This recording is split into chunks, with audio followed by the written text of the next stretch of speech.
Hey everyone, Chad Rosema here, and on this week's edition of Racing Around the World presented by HPIbet, we've got more Derby preps to have a look at. We're also going to be heading back to the Big M for a very competitive race on Friday night. We've got trainer comments. We've got a lot of fun. Even Porty is rolling some pennies for the bankroll segment. We've got that and much more coming up right now on Racing Around the World. Welcome to week 2 of Racing Around the World presented by HPIbet. I'm Rosie. That man right there is Porty, my good friend. How are you, my man? I'm doing well. I can't wait. This is actually your big weekend because Saturday, your birthday. Happy early birthday. We have a phenomenal weekend again of racing. And then we got the O'Brien Awards on Sunday night to wrap it all up. So, yeah, I'm looking forward to it. Looking forward to it. Well, we've got plenty on the go here through HPIbet. You know what? It makes me feel like when I was a kid and I'd be in the grocery store in that cereal aisle and you were just in awe at the options.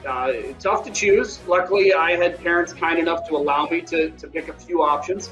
But here it is for HPI. We start good and early, and we have got you covered throughout the entire weekend. You won't be bored. Let's put it that way. 100%. I mean, Cocoa Puffs, Fruit Loops, Cheerios, Corn Pops. Take your pick. Rosie, you know what? Grab an extra box because it's your day on Saturday. And I'm not even going to go to bed on the eve of your big day. I'm just going to stay up and then go right into Saturday. And that pick 6 carryover, they had to cancel on Friday at Santa Anita because of rain of all things. It's not supposed to rain in California, but there's a look at the number. $710,000 plus for that pick 6 carryover. I do believe it starts in race 3. Yeah, wow. Some big money to play into, that's for sure. So a full slate of racing coming your way, and you talk about those graded stakes. Well, we've got more Derby preps. 13 of the 35 preps have been contested already in the U.S. We've got a pair of them coming up this weekend, the Holy Bull at Gulfstream, and then on the undercard, some good ones as well, including the Kentucky Oaks prep, the Forward Gal for those fillies. So 5 grade 3s at Gulfstream, and then on the West Coast, we've got a couple at Santa Anita. They had to, of course, reschedule some of their turf events with that rain, but they still have the Sam Pasquale for $200,000, and then the grade 3 Robert B. Lewis, which is a Derby prep with, I think, some high-level talent in there. And then only fitting in January, the Toboggan at Aqueduct. And then Sunday, more graded stakes on the weekend with the $300,000 Sam Houston Ladies Classic and the John B. Connolly Turf Cup as well for $200,000. So a couple of grade 3s there on Sunday. So we've got lots to get into, and let's dive right into it. Let's head to Florida and talk Gulfstream Park and the grade 3 Holy Bull, a race that was won last year by Is the Law. Well, he ended up going on to do some pretty decent stuff, but we've got a field of 9 here. Jason, what stands out to you? Oh man, a lot. You talked about it. 5 graded stakes events at GP, $600,000. In this field, 6 of the 9, Rosie, coming off victories. Willie Boy, you know, that 2-horse with Junior Alvarado aboard, back-to-back wins to start his career. Protected events, obviously the waters get a lot deeper. Papa 2 intrigues me. That was a solid second last time out in the Mucho Macho, man. Mutasabek just was a little bit too good. You got Pletcher in there as well with a couple of horses, a Mount as well as Prime Factor. We're going to lean on Safi Joseph for a comment a little bit later on with Awesome Jerry. Once again, Safi draws outside. It's not as bad as Post 12 with Math Wizard, of course, in the Pegasus, but Post 9 still is a little bit tough. And then Sitting on Go, the lone stakes winner of the field, kind of being ignored a little bit in the morning line, 5-1, making that 3-year-old debut. So this is a wide open event. Yeah, Sitting on Go's already won a Derby prep, so he's got some points with that Iroquois victory back on Derby Day, or the revamped Derby Day of last year.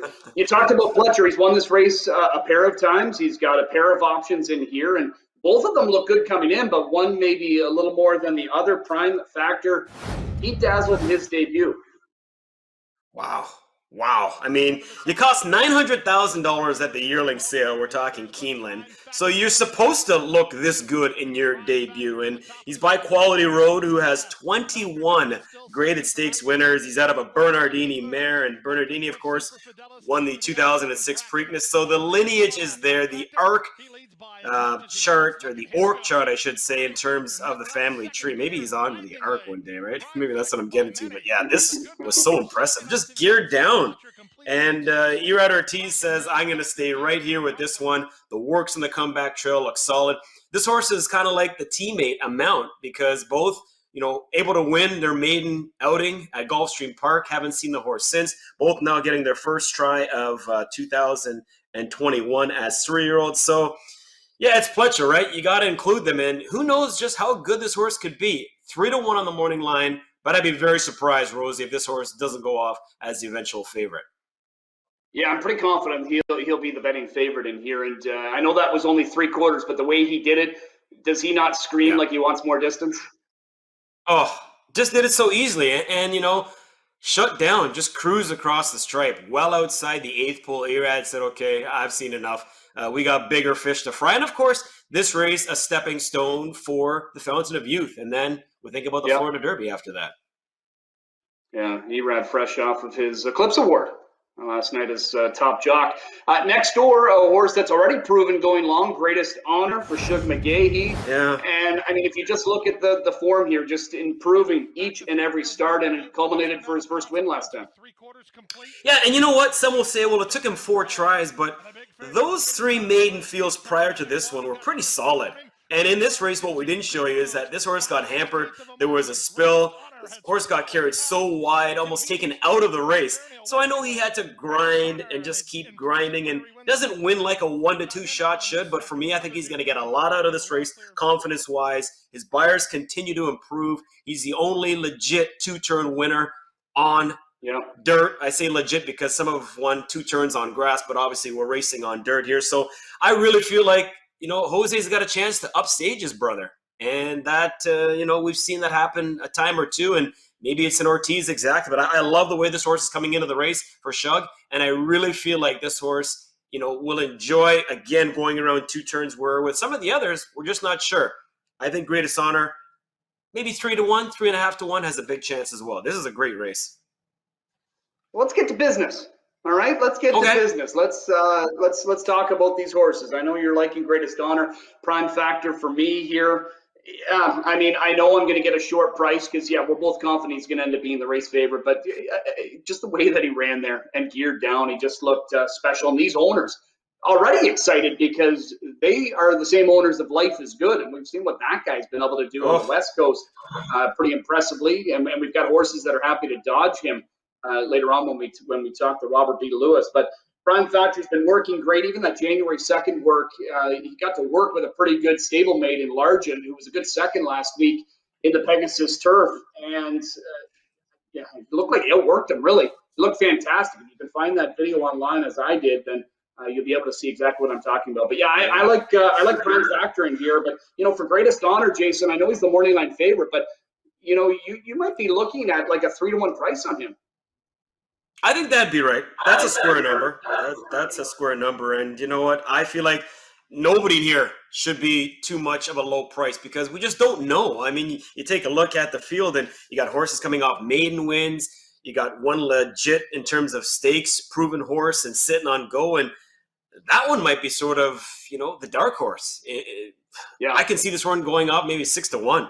And Corey Lannery had some options in here. Interesting to note, Luis Saez rode Greatest Honor in that last race. He opts for Amount, the other Todd Pletcher horse. And you know what, Chad? We've seen times where trainers got a couple in there, and it's the one that nobody's talking about that steps up and has a big effort. So we're going to find out about that. But just quickly, speaking to trainer Safi Joseph Jr., I called him up again this week, and I said, just give me a quick word on Awesome Jerry. And he said, you know what?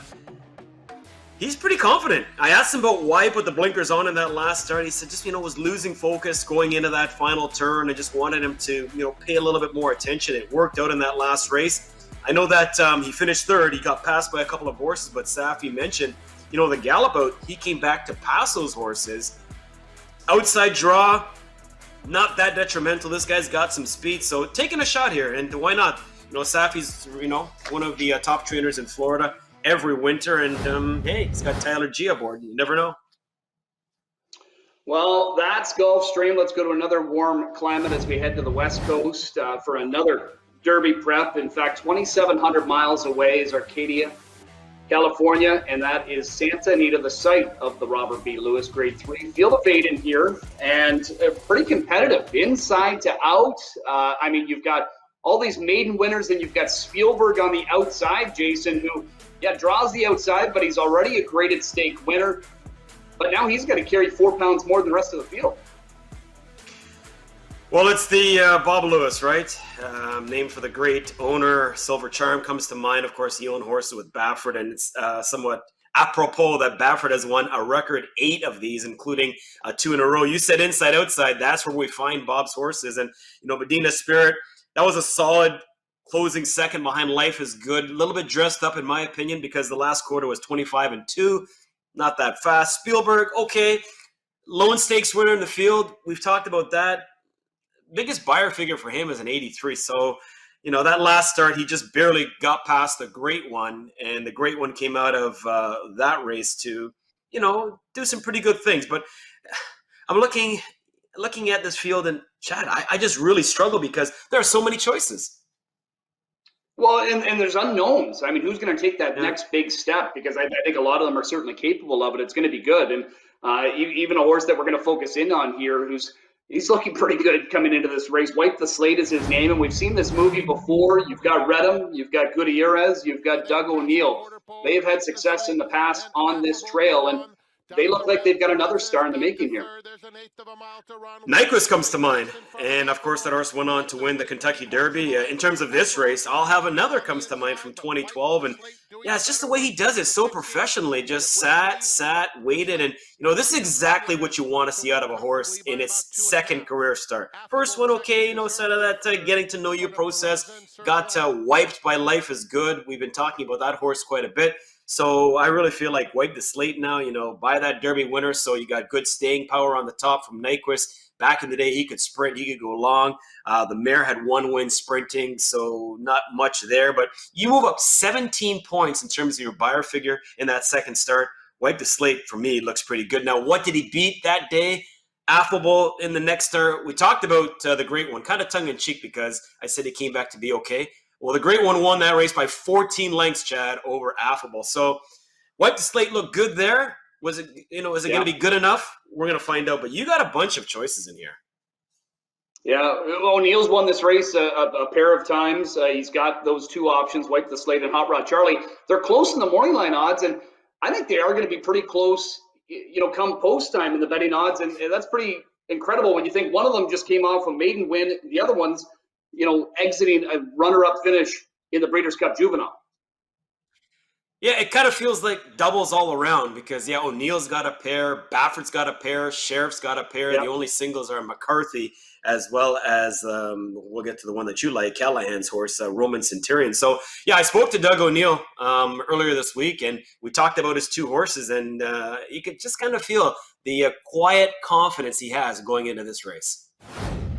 Kind of a boy in a man's body, if you will. He's always been a impressive individual, and I think he's just maturing with each workout and with a couple races under his belt. Like you say, his works have been really well. The work about a week ago, he went 112 and change at Santa Anita in the mornings, which is that's getting a run there pretty good. And that was by himself as well. So he's got the talent and he's got the pedigree, and now it's just a matter of mentally, is he ready to relax on that first turn, save himself, and finish up? And if he is, I think he's going to have a big say in the outcome. I think with Hot Rod, more than anything, we're just looking for a big, strong effort that we can build off of, and he's coming in, off that, he hasn't run since the Breeders' Cup, of course, but he's had some good work. He's ready, but there's no replacing a race under their belt. So I'm optimistic for him and looking forward to seeing Joel on him and see if we can pick up where we left off. All right, some great comments there. Just going to mention quickly, Tyler Gaffleone was supposed to ride this horse, but because of COVID protocols, that's not the case. So Tyler obviously will be riding in Florida. So it's Joel Rosario that gets a call. That's not a bad replacement, right? Yeah, exactly. Yeah, things could be worse, that's for sure. So yeah, he's got a nice 1-2 punch in there. You talked about Baffert. Baffert's had a ton of success in this race too. He's won it 8 times. I mean, it's just incredible, and waiting to see when Life is Good will be out next. But we've got some others in here, and you already kind of led into my pick here. Roman Centurion, Jason. I like to try and take a shot. I know I'm not taking a shot in the first one, and this horse, I don't know how good he is. I mean, a bunch of these, I don't think we know exactly just how good they are. But fourth in the debut, far back, but he also had the debut against Life is Good. And he was only a couple of lengths back behind your horse, that being Wipe the Slate. But then he came out of that race, went long, had to carry 124 pounds, and just the way he did it, I love the big stride on him. He just gobbled up the ground, and he won going away. Got a nice buyer of 80. So if he just continues to progress in the right direction, and hopefully can get some speed in here to chase, then I think Roman Centurion with Juan Hernandez got a big shot. $550,000 purchase. So his horse is no cheapie. He was well meant, and you could be onto something here. And it's the way he did it, adding Lasix. Yeah, your horse wouldn't surprise me. I mean, to me, whether you're looking at East Coast or West Coast this weekend, the sophomore races are phenomenal. Chock full of opportunities. In terms of these guys in the Bob Lewis, their next step, they're looking forward to the San Felipe coming up on March the 6th. And then, of course, you got the Santa Anita Derby on April the 3rd. But, hey, a couple of races where I think you can go in several different directions. I'm going to go Wipe the Slate. I kind of tipped my hand there as to who I like. But Wipe the Slate, for me, I really feel like that last one may be just a sign of things to come. And he is a huge, huge horse. So stretching out, no problem in my opinion. So Derby preps at a couple of great venues coming up on Saturday. Gulfstream, 11:45 a.m., 3:30 in the afternoon, those being Eastern times. That's for the Santa Anita post time. But we've got carts, as we like to call them. We'll go to our standard bred. And you know what? I talked about this earlier. Yeah, you know what? We'd love to see our own product, back racing. And hopefully it's very, very soon. Hey, when you don't have Mohawk Park, the next best thing is heading to Jersey and talking the Meadowlands. And how about Carmen Osceola? We've got some trainer comments coming up, but Carmen gave us 2 best bets, Jason, last week, and both won, paying $9.40 and $15.40. But what's even more incredible is how in the world did Buck Dancer pay $9.40? You had to bring it up, right? You had to bring it up. I mean, you know what? It's a beautiful thing talking about stakes races, but sometimes there's no value. So I love the fact that we bring in these harness races. And we know this is not Grand Circuit time for the harness races, but to me, at the end of the day, it's all about the Benjamins. And yeah, Carm gave us 2 solid ones last week. Good on you for coming up with that interview. And I missed out. So maybe I'm a little bit late. So now I'm not going in his direction this week because I already missed out. And this race, at first I looked at it, I thought it was maybe at Mohawk Park because we've got so many Mohawk Park horses in here. Then I thought, geez, is this down under? Look at all the New Zealand and Australian bred horses, 8 of the 10, in fact. But that's just how it's been. They've had so much success here in North America that more and more are being brought over here. And it's fun. It's exciting to see a lot of the great ones. But let's talk about one of these Mohawk Park horses and a Carmen Osceola horse. And Ivana Fly By, we're quite familiar with her. And she hadn't raced in nearly a month, similar to Points North. And here's what she did in that first race back. She was at, similar class level. She had post 9, Dexter Dunn in the bike. That's never going to hurt your chances. And you can see it making, a wide, quick move. They went fast fractions. This was an off track too. I mean, the half was 53 and 4, 22 to 3/4. But she made that, continued move, going 3 wide. And then down the lane, you'll see she ultimately maybe flattens out a little bit, but I think she had every reason to, having been away a few weeks, close against this caliber. The runner-up in this race, by the way, ends up being She's None Better, who's been really solid. This is Stellenbosch. We know that one as well, winning the race. Yeah, exactly. But I think all in all, this was a pretty good primer for Ivana Fly By, and I mean, it's tough for me to back her because of the post, but I could totally see her coming up with a winning effort. But I do really think of Points North now. I think they're following a similar path here, right. Jim. Yeah, and you know what? You like to see horses get one over the strip, right? So that was Yeah. not even a fast trip in East Rutherford, as talked about.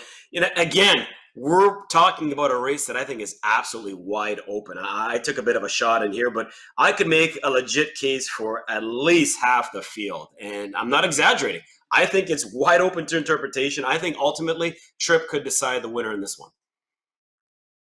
Yeah, well, Lady De La Renta, we saw that was your pick Yep. that you like in here. I looked at her, and you know what? I'll tell you, she races pretty well off the qualifier. Historically, she's done quite well off the quali, and that's what she's going to have to do here tonight. My concern, Jason, she's never raced on a track bigger than a 5/8, and sometimes you just kind of need a start first.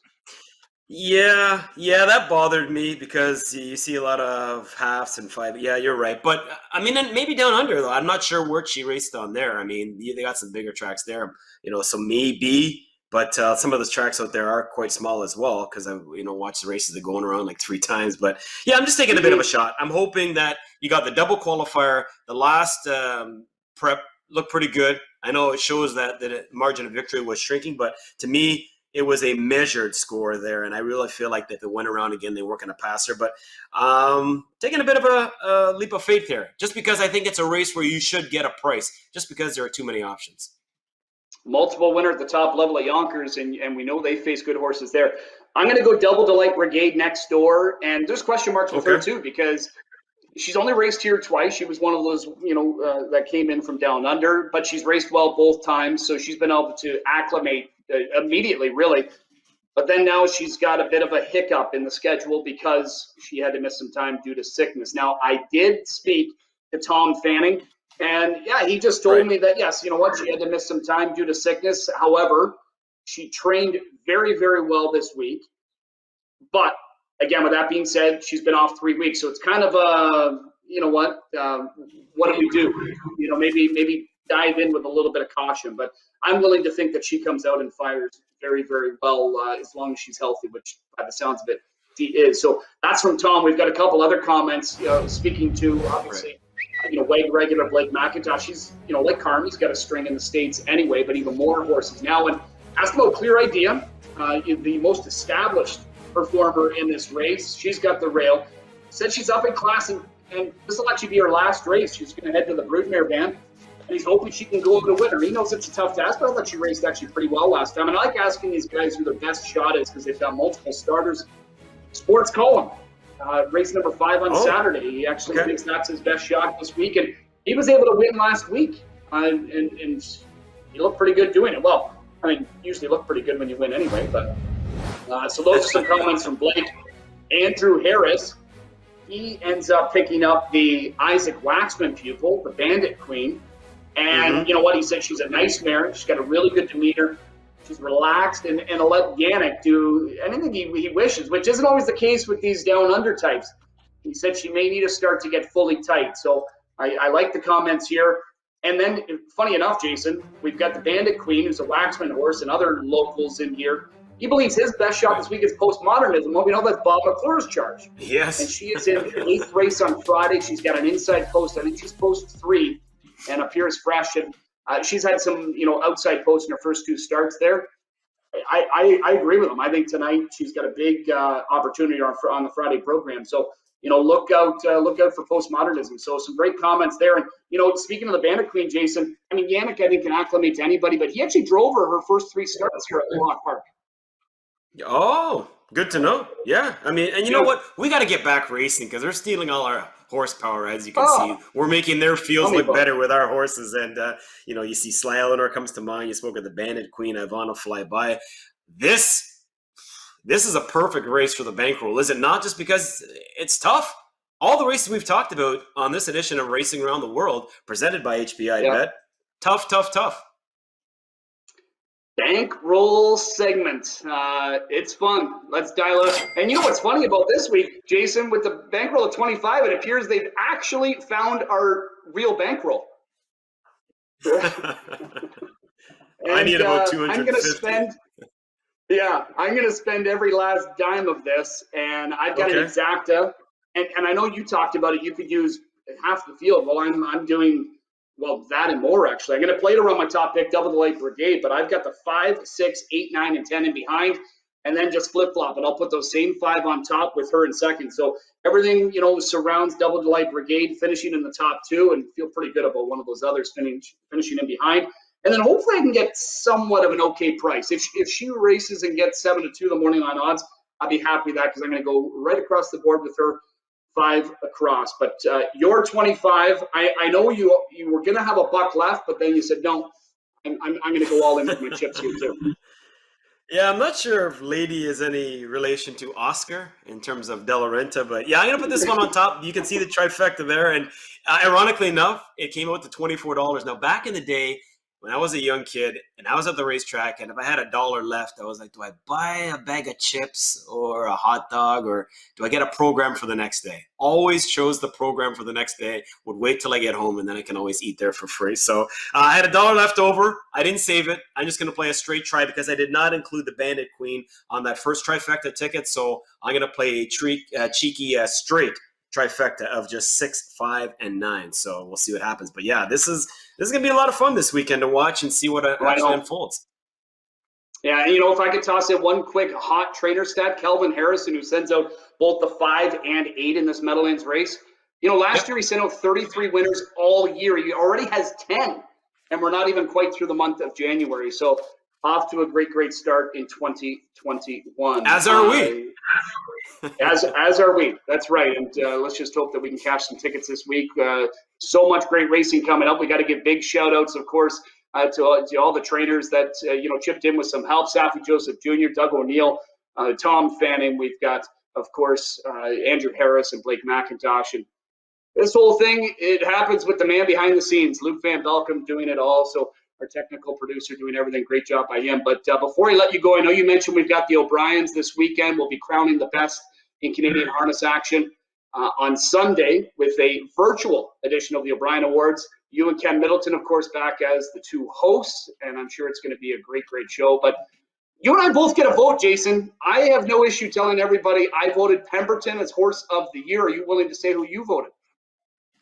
Nope.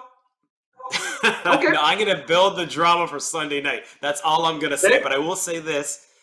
Happy birthday. Again, enjoy your weekend. Your birthday weekend, all right? Enjoy it. And I'll reveal who I voted for after they won.